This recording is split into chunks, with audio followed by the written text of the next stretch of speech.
Morning friends.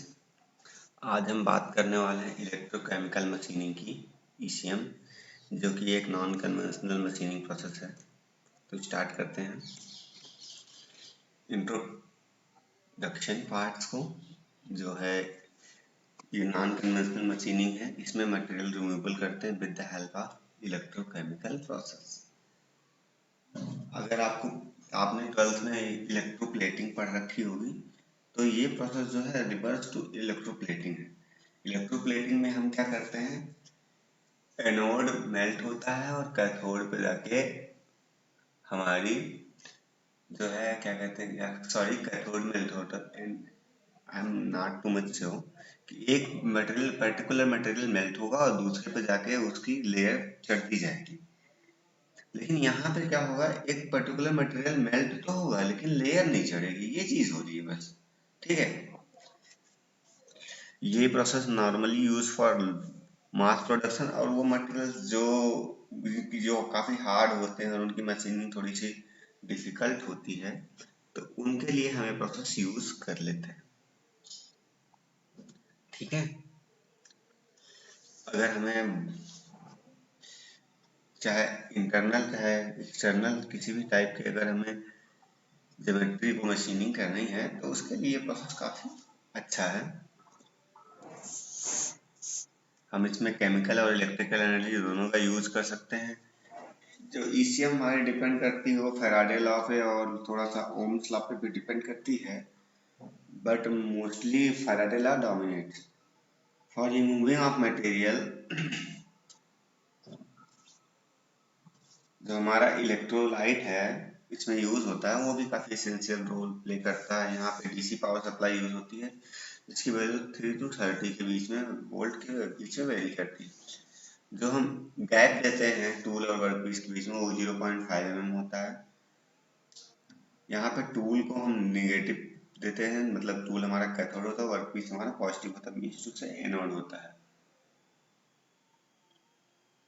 Electroplating में क्या होता था कि कैथोड से निकलता था और एनोड पे जाके चिपक जाता था, लेकिन यहाँ पे क्या होगा, एनोड से निकलेगा कैथोड पे चिपकेगा नहीं। जो मेटल रिमूवल रेट है वो 1600 mm³ पर मिनट है, और अगर हम एक्यूरेसी की बात करें तो ±2 mm, और सरफेस फिनिश जो H की वैल्यू होगी वो 0.4 mm। तो प्रिंसिपल की बात कर लेता हूँ मैं, फैराडे लॉ। तो Faraday law states that the weight of substance produced during electrolysis is directly proportional to the following three factors. First one is current which machining through the electrolyte which passes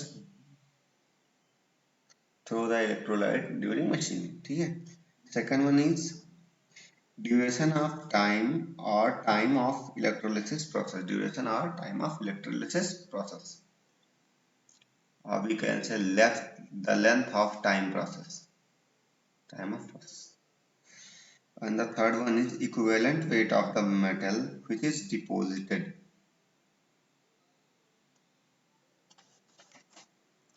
Okay,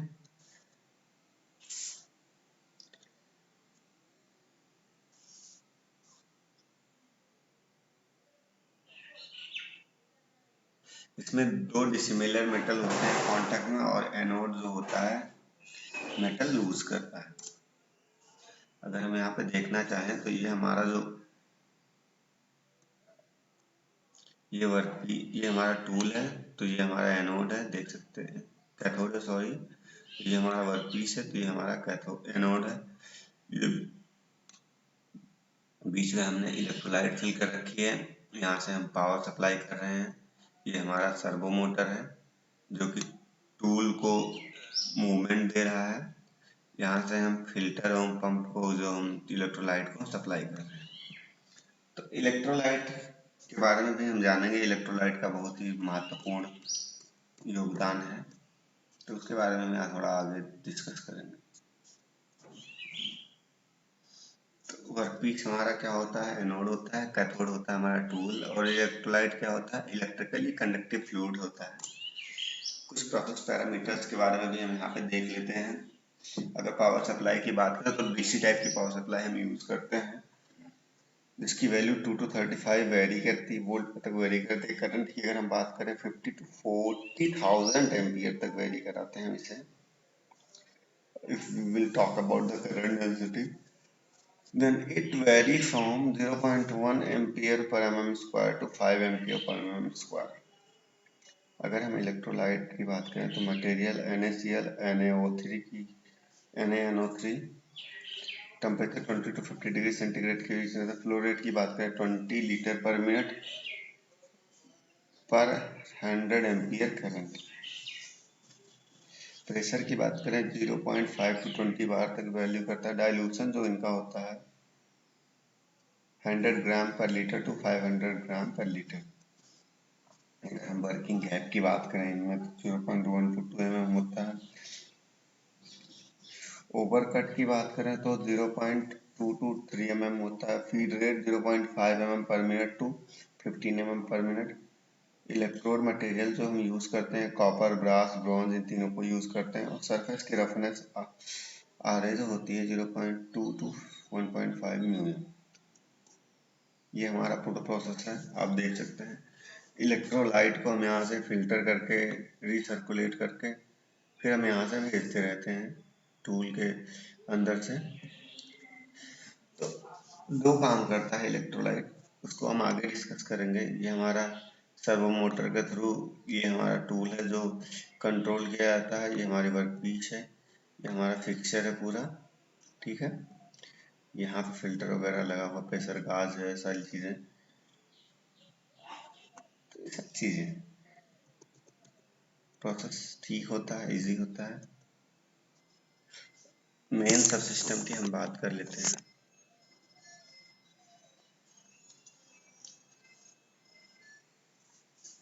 तो अगर हम main सब system की बात करें तो हमारे पास power supply है, इलेक्ट्रोलाइट है, टूल है, कंट्रोल सिस्टम है और वर्कपीस है। तो हम धीरे धीरे करके एक को डिस्कस करेंगे। पहले पावर सप्लाई को डिस्कस कर लेते हैं। पावर सप्लाई में मैंने बात की पहले भी, डायरेक्ट करंट, वोल्टेज टाइप जो हमारा है, और वोल्टेज हमारा कितना 2 to 35 वोल्ट तक वेरी करेगा। करंट हमारी 50 to 40,000 एम्पियर तो वेरी करती है।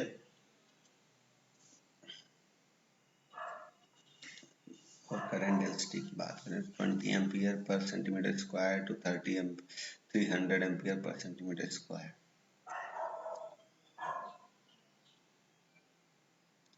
थ्रू आउट द प्रोसेस हमें एक कांस्टेंट वोल्टेज को मेंटेन करके रखना होता है, और जो हमारी डेंसिटी है, करंट डेंसिटी है, वो ज़्यादा होनी चाहिए।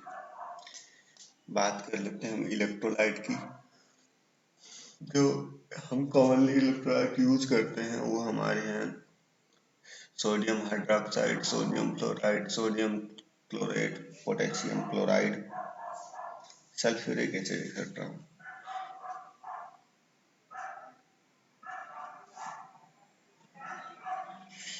क्योंकि हम इनको क्यों यूज करते हैं, क्योंकि ये जो रिएक्शन के बाद में इनसॉल्युबल कंपाउंड को प्रोड्यूस करते हैं।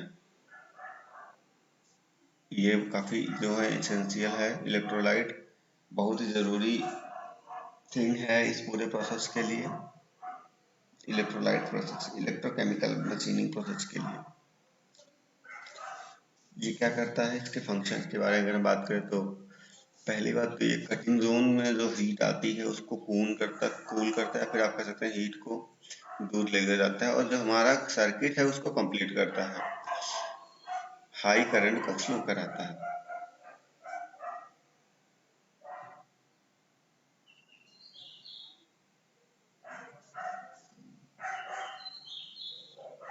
और जो इलेक्ट्रोलाइट है वो टूल और वर्कपीस के बीच में जो फ्लो करवाई जाती है वो 2.5 न्यूटन पर mm स्क्वायर एंड 30 मीटर पर सेकंड के स्पीड से।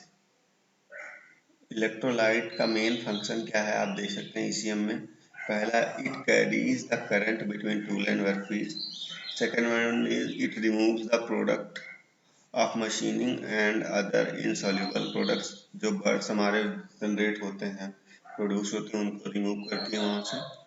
It dissipate heat produced in the operation.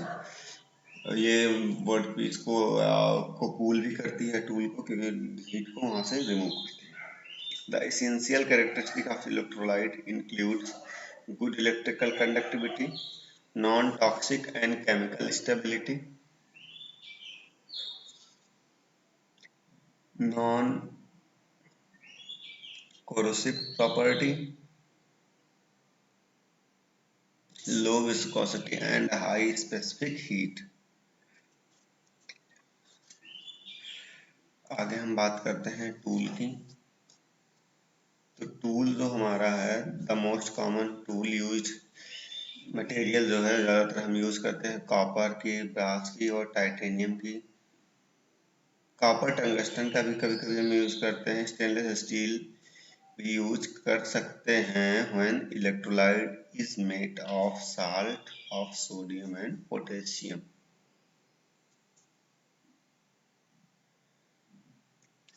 Titanium has been used to be the most suitable tool where the electrolyte has the tendency to anodize the tool as in case of sulfuric acid। जहाँ पे electrolyte की tendency होती है anodize करने की tool की, तो उस कंडीशन में टाइटेनियम को एज ए टूल हम यूज करते हैं।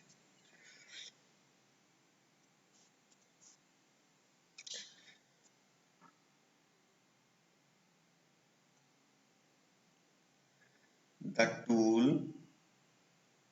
जो टूल के लिए अदर मटेरियल हैं जो यूज हो सकते हैं, अगर हम उनकी बात करें तो वो हैं aluminium, graphite, bronze, platinum and tungsten carbide.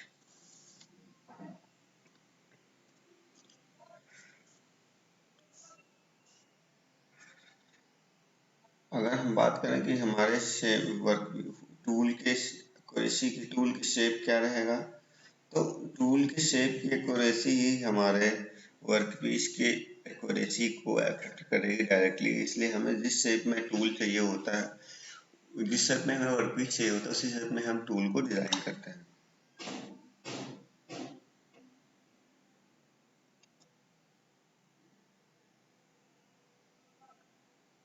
ठीक है।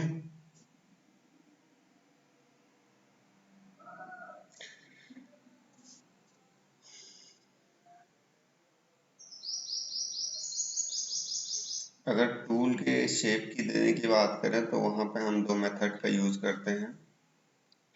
इलेक्ट्रोफॉर्मिंग एक मेथड है, दूसरा हमारा कोल फोल्डिंग मेथड है।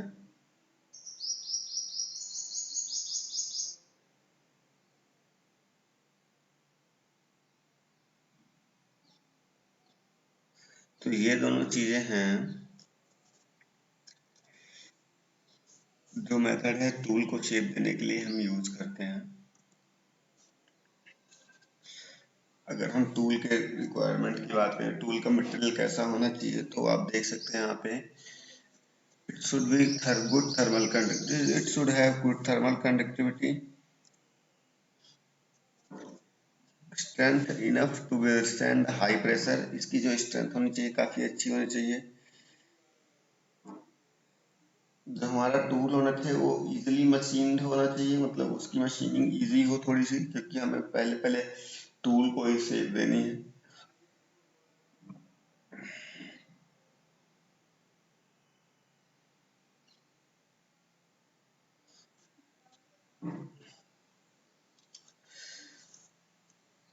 जो हमारा टूल का मटेरियल होता है वो हमारा गुड कंडक्टर ऑफ इलेक्ट्रिसिटी होना चाहिए, गुड इलेक्ट्रिकल कंडक्टिव मटेरियल होना चाहिए, और ये जो हमारा टूल मटेरियल वो केमिकली इनएक्टिव होना चाहिए। ये कोई रिएक्शंस नहीं करना चाहिए जब ये कांटेक्ट में आ रहा है इलेक्ट्रोलाइट के, तो उस टाइम पे ये इनएक्टिव होना चाहिए, रिएक्टिव होना ही नहीं चाहिए, क्योंकि हम कुछ और चीजें करने जा रहे हैं। अगर ये रिएक्टिव होगा तो कुछ और ही चीजें हो जाएंगी। ठीक है। अब आते हैं हम, अगर हम आउटर इंसुलेशन मटेरियल की बात करें तो वो विनाइल, टेफ्लॉन, इपॉक्सी, इनेबल्स और high temperature वर्निश।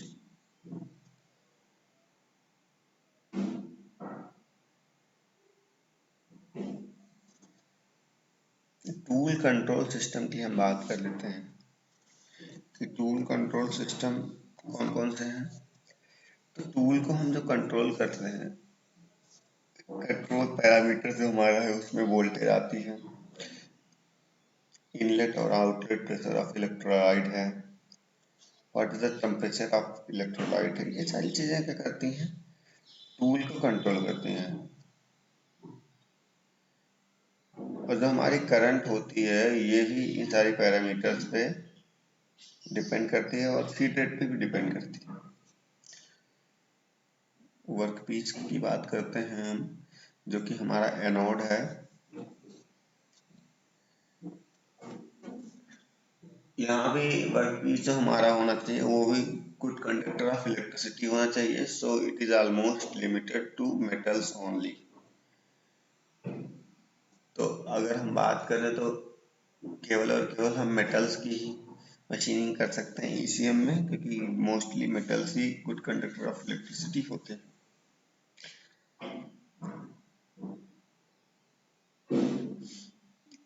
Workpiece is made anode, ठीक है, ये तो आपको पता ही है, मैंने पहले बात डिस्कस कर दिया इस चीज, क्योंकि वर्कपीस ही जो होता है वो एनोड होता है।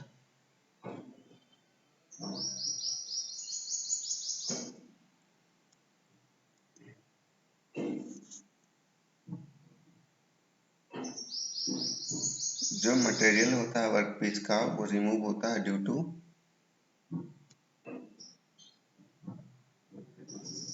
एनोडिक डिसोल्यूशन, ठीक है।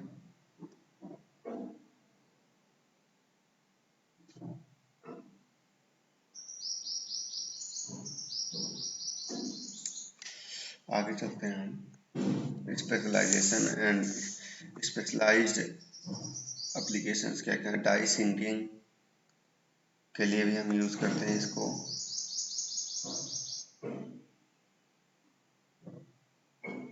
प्रोफाइलिंग एंड कंटूरिंग के लिए भी यूज कर सकते हैं,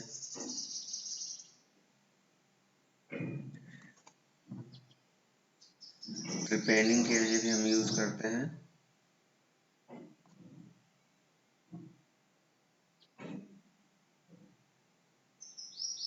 ग्राइंडिंग के लिए भी हम यूज कर सकते हैं इसे, ड्रिलिंग के लिए भी यूज कर सकते हैं,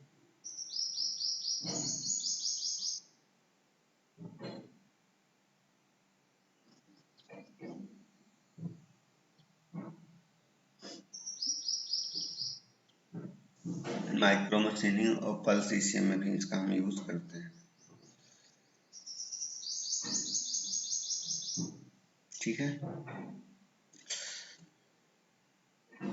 आगे हम बात करते हैं जो हमारा डाई सिंकिंग है, उस हिसाब से होता है, आप देख सकते हैं 3D प्रोफाइल भी आपको यहाँ पे दिखाई जा रही है।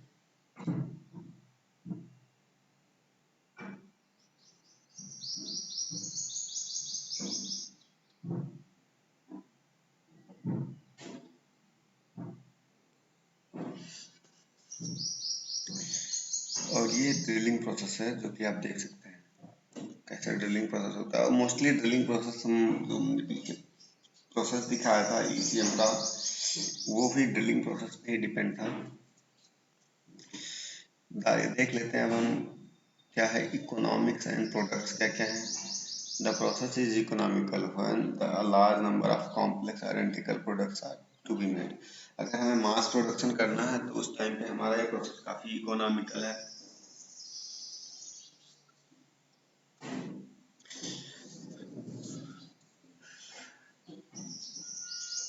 अगर हमें लार्ज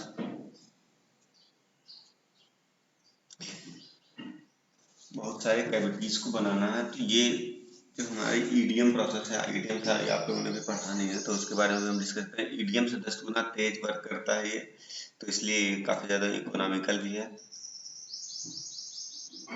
और अगर दो मोस्ट कॉमन प्रोडक्ट्स की बात करें तो कंप्रेसर ब्लेड्स या टरबाइन ब्लेड्स का भी बनाते हैं हम इसमें, और राइफल के बैरल्स को भी हम यहाँ पे बनाते हैं, जो हमारे दो कॉमन प्रोडक्ट्स हैं। हम एडवांटेजेस की बात करेंगे।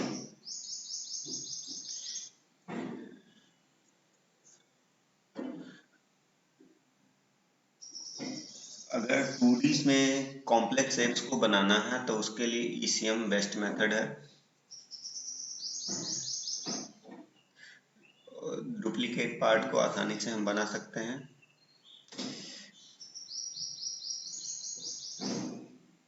मशीन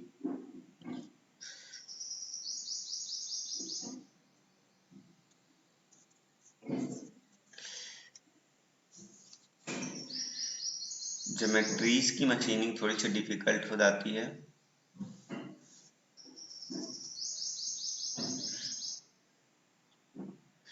यहाँ पे टूल वेयर काफी कम होता है। अगर डिसएडवांटेज की बात करें,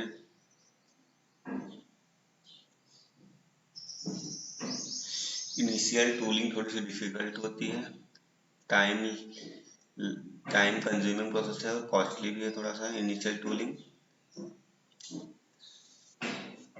इन्वायरमेंट के लिए जो हमारे बर्ड्स निकलते हैं वो थोड़े से हार्मफुल है, तो इसलिए हमें उसे थोड़ा सा कॉम्पैक्ट करके रखना होता है। टूल की डिजाइन काफी कॉम्प्लिकेटेड होती है और पावर कंजम्पशन काफी ज्यादा होता है। Thank you. आप लोगों का मैंने ईसीएम कवर कर दिया है। आप लोगों को एलबीएम और ईवीएम इलेक्ट्रॉन बीम मशीनिंग और लेजर बीम मशीनिंग हो चुकी है। ईसीएम मैंने कवर कर दिया है। वाटर जेट और एब्रेसिव जेट हो गई है, तो 2, 2, 4 और एक 5 मशीनिंग हो गई है। एक दो मशीनिंग और मैं कवर कर देता हूँ तो फिर आपका सिलेबस कंप्लीट हो जाएगा। ठीक है, तो आप लोग अब स्टडी करिए आराम से। Thank you.